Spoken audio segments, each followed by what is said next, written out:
তাহলে বন্ধুরা, তোমাদের ফার্স্ট সাবমিটিভ ইভ্যালুয়েশন পরীক্ষা হয়ে গেছে।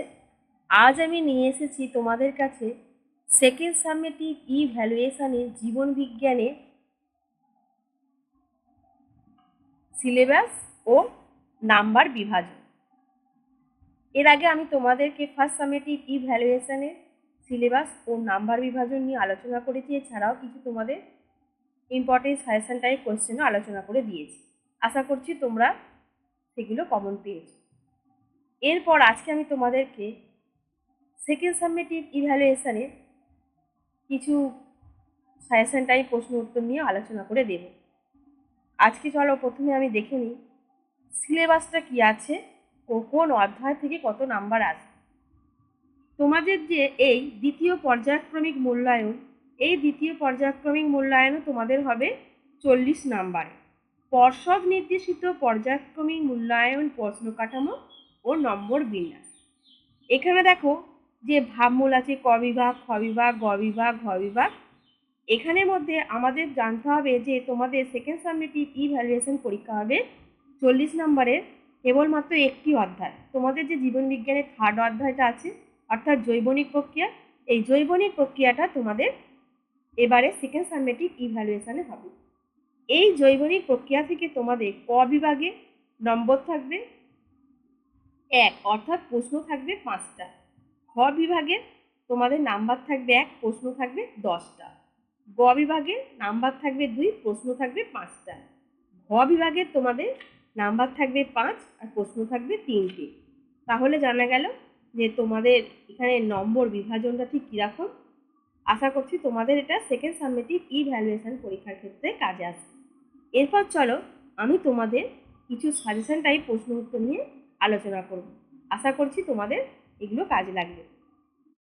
তোমাদের আমি প্রথমেই বলে নিই, এই যে সাবমিটিভ ইভ্যালুয়েশন পরীক্ষাগুলো যে সমস্ত কোশ্চেনগুলো হয়, সেই সমস্ত কোশ্চেনগুলো তোমাদের স্কুলের শিক্ষক শিক্ষিকারাই করে থাকেন।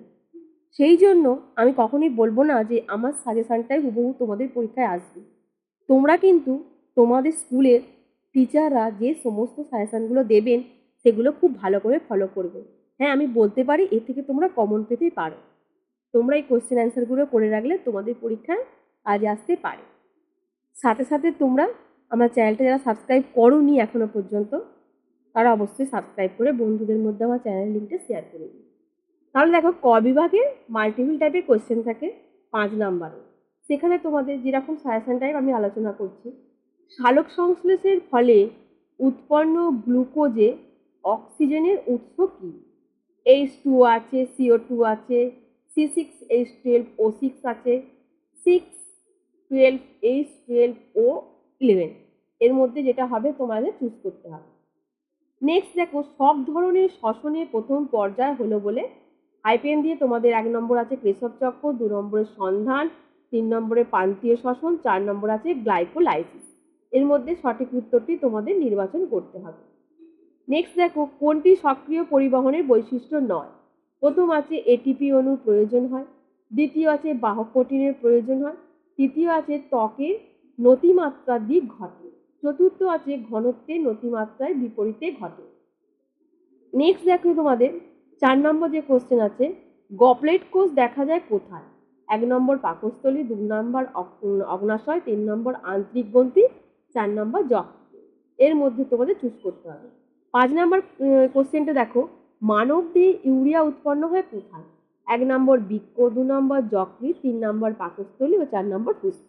এর মধ্যে তোমরা চুজ করবে। এরপর তোমাদের খ বিভাগে যেটা আছে, এখানে কিন্তু অনেকগুলো ভাগ আছে। প্রথমে দেখো যে কোনো দুটি প্রশ্ন উত্তর দিতে হবে 2 নাম্বার।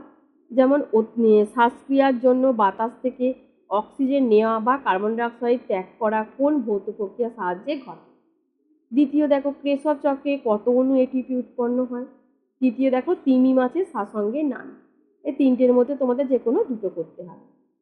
এর সঙ্গেই দেখো 3 নম্বরে আছে শূন্যস্থান পূরণ, যে কোনো দুটি।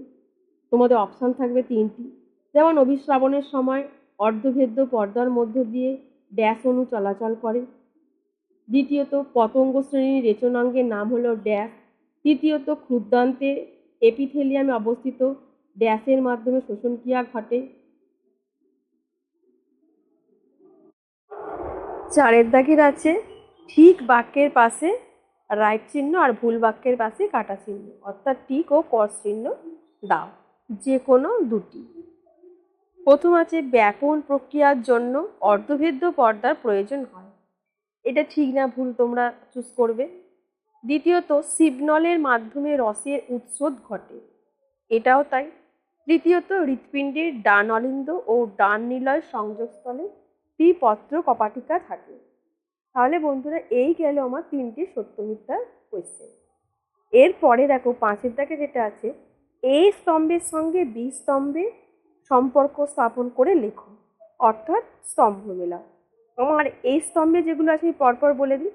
প্রথমত নাইট্রোজেনবিহীন রেশন পদার্থ, লাইকেন, ম্যালেরিয়া, পাকস্থলী, 4টে পয়েন্ট আছে। আর বি স্তম্ভে আছে 1 নম্বরে মিথজীবী, 2 নম্বরে হাইড্রোক্লোরিক অ্যাসিড, 3 নম্বরে গদ, 4 নম্বরে কুইনাইন, 5 নম্বরে আমার ট্রাকিয়া। 4টে মেলাতে হবে 4 নাম্বার। এরপর দেখো আছে গ বিভাগ। এই গ বিভাগে তোমাদের 5টা প্রশ্নের উত্তর দিতে হবে, 2 নাম্বার করে কোশ্চেন, অর্থাৎ 10 নাম্বার আছে। এখানে যে প্রশ্নগুলো আছে সেই প্রশ্নগুলো তোমরা একটু মন দিয়ে শুনে নাও। প্রথমে আছে সালোক সংশ্লেষে আলোক দশার উপাদানগুলি কি কি, অর্থাৎ সালোক সংশ্লেষে আলোক দশার উপাদানগুলি লেখো। দ্বিতীয় যে প্রশ্নটা আছে সেটা হলো সবাত শ্বসন ও অবাত শ্বসনের মধ্যে পার্থক্য লেখো। তৃতীয়ত আছে উদ্ভিদের বাষ্পমোচনের স্থানগুলি কি কি, অর্থাৎ উদ্ভিদের কোথায় কোথায় বাষ্পমোচন ঘটে। চতুর্থ যেটা আছে প্রাপ্তবয়স্ক মানুষের দন্তসূত্র উল্লেখ করো। পঞ্চমত আছে অতিরিক্ত রেচন অঙ্গ হিসাবে চর্মের ভূমিকা উল্লেখ করো। ষষ্ঠত আছে দ্বৈত সংবহন কি, এর সঙ্গেই আছে সংক্ষেপে লেখো। সপ্তমত আছে বিএমআর কি। তাহলে বন্ধুরা তোমাদের 5টা প্রশ্নের উত্তর দিতে হবে 2 নাম্বার করে, অপশন থাকবে তোমার 7টা। এই গেল আমার বিভাগ গ এর প্রশ্ন। এরপর আমি তোমাদের যেটা আলোচনা করব সেটা হলো ঘ বিভাগের প্রশ্ন। এখানে তোমাদের 3 নাম্বার, এখানে তোমাদের প্রত্যেকটাই 5 নাম্বার করে থাকবে, 3টে প্রশ্নের উত্তর দিতে হবে। প্রথম দেখো সালোক সংশ্লেষের সঙ্গে রাসায়নিক বিক্রিয়াটি লেখো। ওর সঙ্গে আছে শ্বসন ও দহনের 4টি পার্থক্য লেখো। 3 যুক্ত 2 অর্থাৎ 5 হলো। তাহলে ঘ বিভাগের প্রথম কোশ্চেন কি হলো, সালোক সংশ্লেষের সঙ্গে রাসায়নিক বিক্রিয়াটি লেখো আর শ্বসন ও দহনের 4টি পার্থক্য লেখো। 3 যুক্ত 2 5 নাম্বার পেয়ে গেল। এরপর ঘ বিভাগেরই অথবা দিয়ে যেটা থাকবে সেটা হচ্ছে, মানে এটাই থাকবে তা নয়, এরকম কোয়েশ্চেন থাকবে মানব দেহে রক্ততঞ্চন পদ্ধতি বর্ণনা করো। তার সঙ্গেই রয়েছে রক্ততঞ্চনের তাৎপর্য লেখো।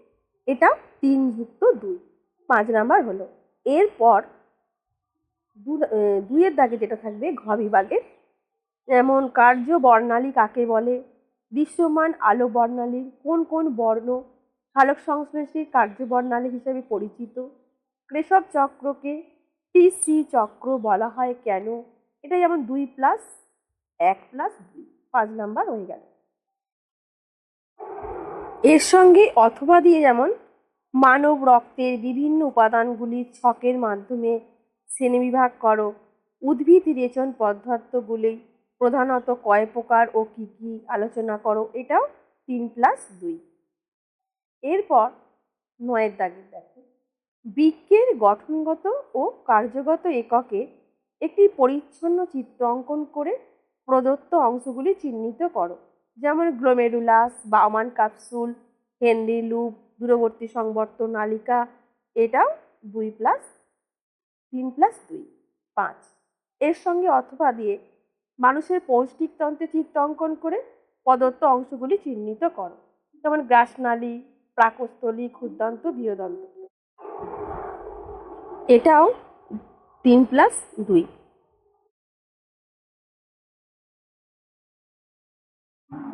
তাহলে বন্ধুরা আজকে এই পর্যন্তই, আবার তোমাদের সাথে দেখা হবে নেক্সট ভিডিও। তোমরা আমার চ্যানেলটা সাবস্ক্রাইব করতে ভুলো না। হ্যাঁ, যারা আমার চ্যানেল সাবস্ক্রাইব করোনি এখনো পর্যন্ত, শুধুমাত্র তাদের